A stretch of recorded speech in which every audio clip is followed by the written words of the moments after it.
Para sa akin, si Yorme ay may puso at may pangunawa sa kanyang mga ginagawa. Tinulungan niya ang mga Muslim na magkaroon ng sariling libingan sa Maynila. Nasa loob ng 500 taon, walang sino man na pinuno at politiko ang nakapagpatupad na magkaroon ng libingan ng mga Muslim sa siyudad ng Maynila.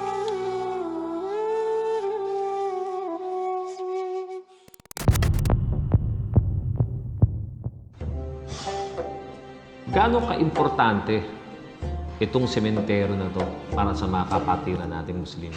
Kasi ang libingan sa amin napakalalo. May kinalaman sa aming spiritual needs. Fulfilling the long dream of having a Muslim cemetery dito sa Maynila. At napakasaya po namin in behalf of the Muslim community in Manila. Pagkatapos ng ilang daang taon, finally, dito sa Kamaynilaan, nagkaroon tayo ng sementeryo ng Muslim. 24 hours before sunset, dapat mailibing ka. Kung namatay ka ng umaga, dapat bago magabi, mailibing ka. So hindi lang physical, kundi higit sa spiritual ang kanyang natumbok. Napakalaga po ng libingan sa mga Muslim.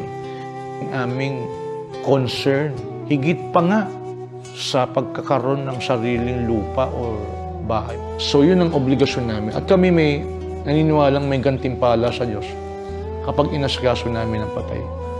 Pinapatawad ang aming kasalanan at nangakuha kami ng gantimpala.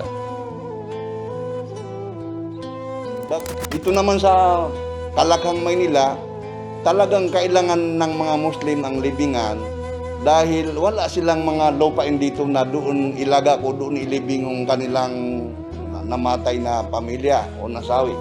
Kinakailangan pa po i-transport sa Mindanao dahil po sa aming kultura at tradisyon. Umahanga po ako sa naging gesture niya, pinapakita niya. Kaya malapit yung puso ko sa kanya.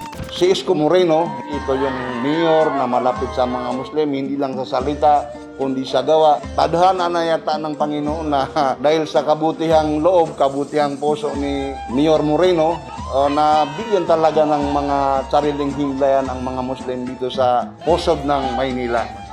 Marami yung natuwa. Natumbok niya yung kamusliman. We see hope in him. This is actually a manifestation that he's the kind of leader who actually respects, who actually loves what we are as Filipinos, yung pagtanggap ng identity natin. Mga kababayan, mga taga Maguindanao, Allahu Akbar! Allahu Akbar! Allahu Akbar! Makikilala ito ng Muslim world. Sinasabi ko sa kapatiran, sa'yo napupusuan kung dapat na ihalal po natin.